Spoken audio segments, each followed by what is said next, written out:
Hello, my name is Gloria Mantooth, and I'm here with Mrs. Joanne Green, the spouse of Mr. Willie Joseph Green Sr., who was a Master Sergeant in the United States Air Force and served 20 years. I'm a producer with the Unsung Heroes Living History Project, created to honor the African American veterans and their families who served in the military and later made Lompoc and Santa Maria area their home, raising their families and strengthening our communities. We believe military service is not carried by the veteran alone, but also by their spouse and family. Today, we would like to thank you for that shared sacrifice by inviting you to tell your part of the story. By recording and preserving these memories, we ensure that future generations know that you were here, that your family served, and that your contributions mattered. This project is sponsored by Santa Maria Lompoc branch of the NAACP, C4 Lompoc Collective Cultures Creating Change, the Fund for Santa Barbara, the Shumash Indians, and our Santa Barbara County Supervisor, Joan Hartman of the 3rd District, many other local organizations as well. So before we begin, I'd like to ask if you would be willing to sign the waiver granting Unsung Heroes Living History Project, a 501c3 nonprofit organization, permission to use this interview as outlined in the release of deed at the conclusion of the interview. This interview will be recorded and later transcribed. If you agree, we will proceed. Yes. All right. So today, I'd like to talk to you about your experience as the spouse of a veteran. There are no right or wrong answers, only your memories, feelings, and reflections. You can take your time and please feel free to share as much or as little as you're comfortable with. All right. Life before the military service. How did you and your spouse meet? And what was life like before the military became a part of your journey? Well, life before the military, I actually was just out of high school and I moved from Oklahoma to Santa Barbara. And Willie was stationed at Vandenberg Air Force Base. And my brother was living in Santa Barbara, who I was living with. So when they would come together for their barbecues and stuff, somehow we met. So after meeting him, just talking about, the things that he did, because he had been in the military quite a while, before I met him. So he had been overseas and, I think he was stationed in France for a long time, but he was always talking about the good things of it. And because I grew up in the country and had just moved to Santa Barbara, I was always interested in that travel part. That just sounded good. So I think that's basically how it got started with us. And so, did you know what made him decide to join the military? Did he share that with you? But yes, he did. And like with a lot of our young Black men back in the day, he joined the military because he really wanted to go to college. And I guess the money was not there, and he was not a sports person, so he was not going in like with a scholarship or anything. So he joined the Air Force for the education. I guess that's what the recruiter had told them. So he went in at 18 years old, and joined the military, and he did take advantage of the education that they gave. That's wonderful. And so, did he share a little bit about who he was as a young person before he joined the military? He was a spoiled brat.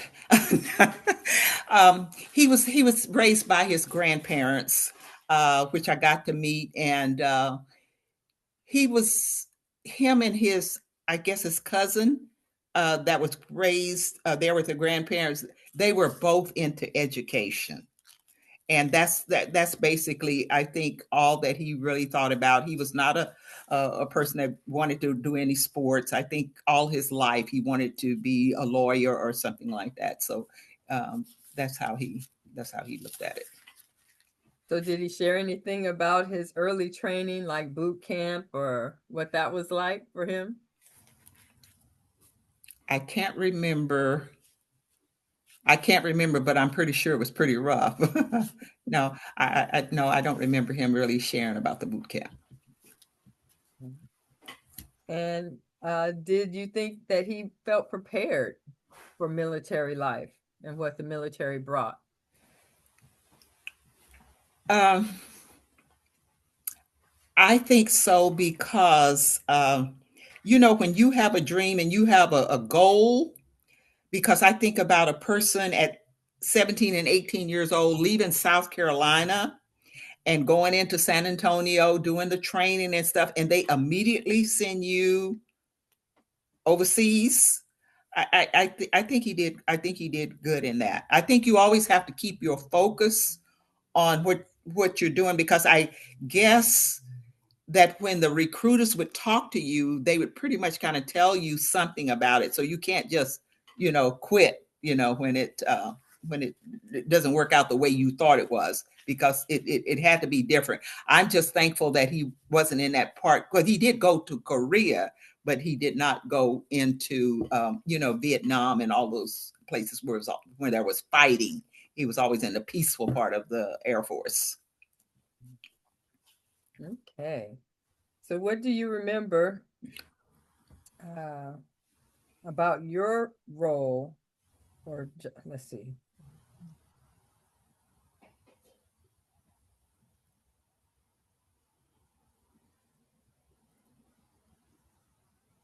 So about your role as a spouse in the military, were you living together during his service, most of it?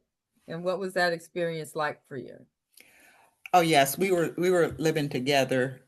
Uh, what I found out about the spouse, and we have to look. This was way in the '60s when we would get transferred to a place. I couldn't get a job because they were saying that they didn't give military wives, certain jobs because you were going to get transferred out. So I remember, leaving. When I left Santa Barbara, I was doing pretty good, in finances, but I couldn't get that job in New Hampshire because they thought he was going to get, shipped out. You might have gotten a job as a teller or something, but they wouldn't give you a good job. And also, I don't remember if they gave me my own credit.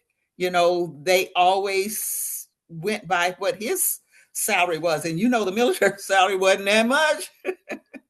So that's what that's what I saw in the early years in the military as the spouse. That you really have to, you have to, have to put up with a lot of stuff that you didn't make the rules for. Mhm.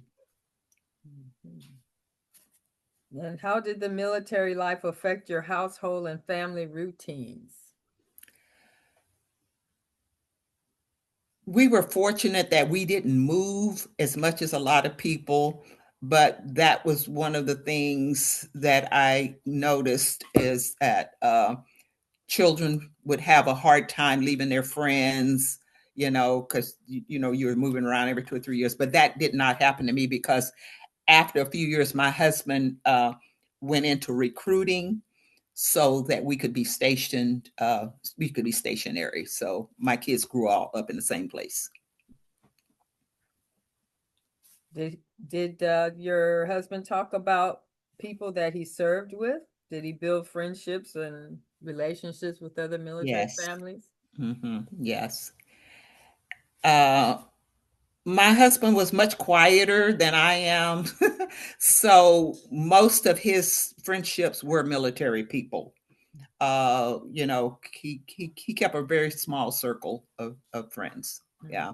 And then, men, they had the thing where they would, I call it happy hour, what I mean, where, you wasn't going to take your wife there, so you had your little buddy, that you would go there and stuff. So yeah, military life was really different than our regular life. You And for made sure that things on the we did most of our stuff on the base or around the base. I actually still do that right now. Drive all the way to Vandenberg, get a loaf of bread, but you just learn that. and for you, as far as friendships and relationships, were you able to maintain those Yeah, relationships? I still have some friends that I met in New Hampshire, and we still, we're in our 80s, so but we still communicate. And I would like to, go and see her she's in Denver, but Mhm. her spouse is gone, my spouse is gone. So it's like, yeah. Mhm. And when he was deployed, how did you stay connected during those separations? I had no problem with it. I I had no problem with it. Um, Mhm. What was it like managing family responsibilities while he was gone? um, like I said, that's really was not a bad problem for me. I guess I've always been pretty independent and stuff like that. As long as I knew the check was there, I'm good. Do you have any letters, photographs, or keepsakes that you still have treasured from those times? Of Mhm. course, yeah, yeah. We have a lot of stuff. Since my husband has been gone, like on the 4th of July or Veterans Day and stuff, we always pull out the uniformed pictures and the flag or the eagle or stuff like that. My husband he was very military. He was very strict, and sometimes the kid would call him Sergeant Daddy. He was you could tell that he was a military person. He really believed in it. And I think it was because of the structure and the discipline. I think with him growing up with his grandparents, he saw that. And then when he went to do what he needed to do, and that's to go to school, he saw that you have to be disciplined. You have to do that. So I think the Air Force worked really good for him. Well, would you be willing to share some of those photos for Oh, us to put into the exhibit? I certainly will share some. Beautiful, beautiful. So, did you witness or experience challenges related to race, fairness, or treatment during your service with your spouse? Uh, this is one of the hardest things that I had to deal with. My husband, when he got the assignment in 1968, I think it was 1968, we were in Oakland, California. He was a recruiter. Well, they put him in Oakland, California so he could be between Berkeley and San Francisco State because at that time they were looking for officers. And so that's where I saw that he had a lot of, rather really bad issues because you go on those campuses talking to those kids who parents have sent them to Bolt Hall to be a lawyer and to San Francisco State to be a doctor. And there's this Air Force recruiter trying to lure them away. He had a lot of issues. I just remember him just talking about, how hard it was and, parents, just trying to shut him down. And that was hard. Was this African American parents or was this No, I other think I groups? think it was anybody. No, I don't think it was racial. I think it was don't mess with my children. Don't, and and I guess this was after Vietnam. I can't remember when the Vietnam thing was. So there was a reason they might not have wanted their kids to go, and he was trying to present, but they would take it out on the recruiter. So it was really a rough time for him. Mhm. And how did that social climate or of the time affect your family? I think anytime any threats go out, it always makes you wonder about your safety. Because, like I said, when you know that there's something you're supposed to do, you just can't stop or you just can't turn around. So, I I think that we would just talk to the kids and they'd be fine.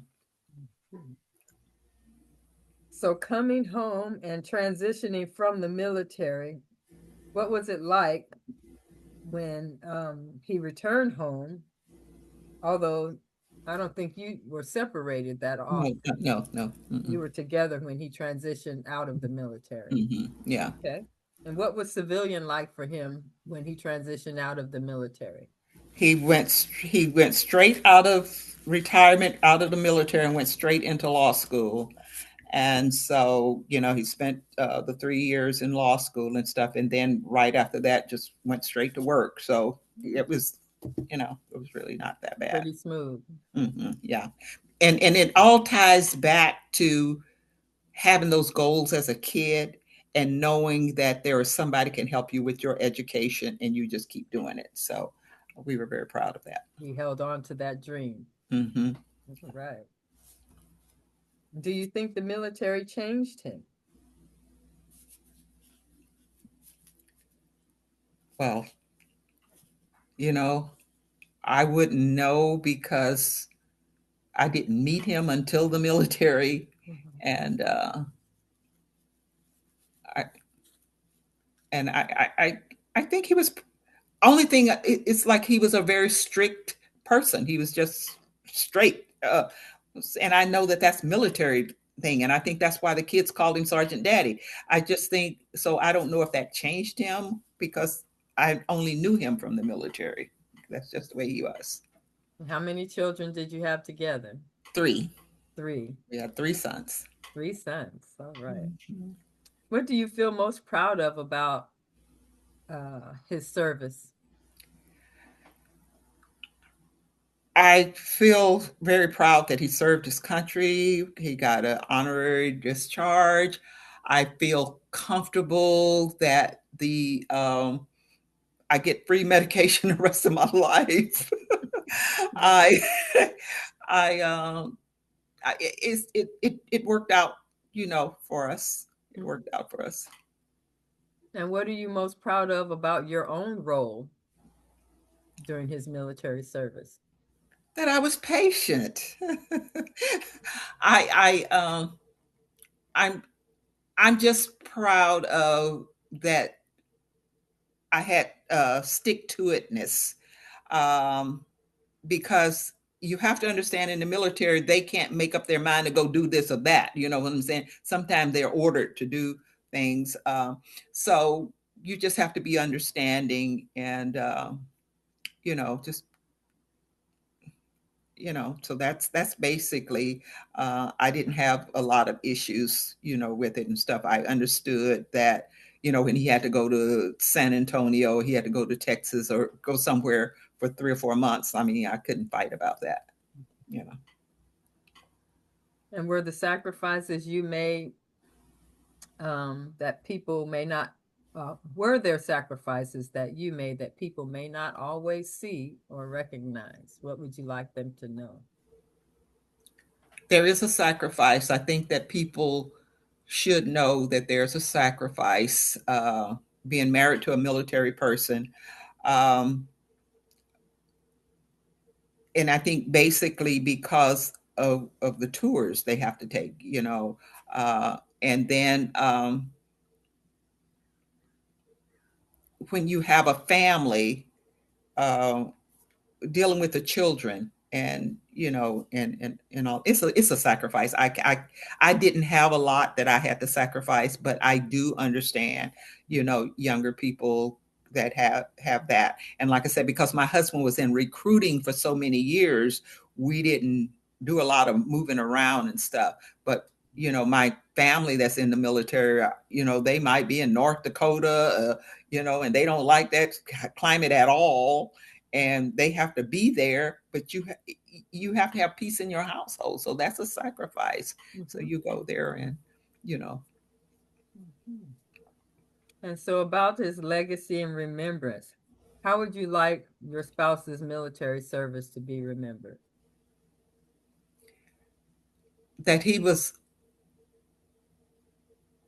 I want people to know that he really took it seriously. He really put his life out there on the line for this country. Even at Vandenberg, when he was the air police, you know, the things that you run into danger, you know, knowing that you still have a family yourself. I just want people to know that he lived his life not selfishly. He lived his life, uh, and he should be honored as a person of the military. You know how people will walk up to you, say thank you for your service, and not really know what they're saying thank you for. I appreciate when they say that, because he did give a lot of his life for the military. And what do you hope future generations understand about military families and the spouses that serve?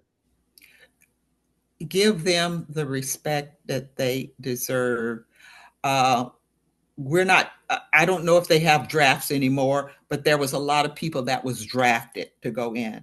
So when those people volunteer to go into the military, to go into this hard basic training, to go into being shipped where they didn't ask to go, I think that they should really, I think that uniform should mean something.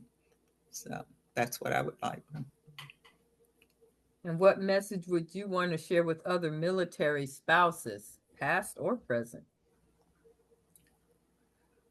I would want to just share with them, just um, understand the position that you're in right now. Most people don't stay in the military more than 20 years.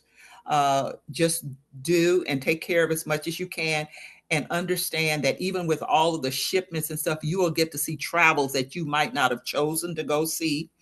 And then think about your future after the military. Look at medical costs and look at all of these things. You know, when I have my little ID card that I'll have for the rest of my life, I am very proud that I was a military wife. Mhm. Mhm. Okay, well, we want to thank you for sharing your story today. Your voice honors not only your spouse's service, but the strength, resilience, and love of military families. Thank you Amen. so much, Mrs. Joanne Green. Amen. Thank you.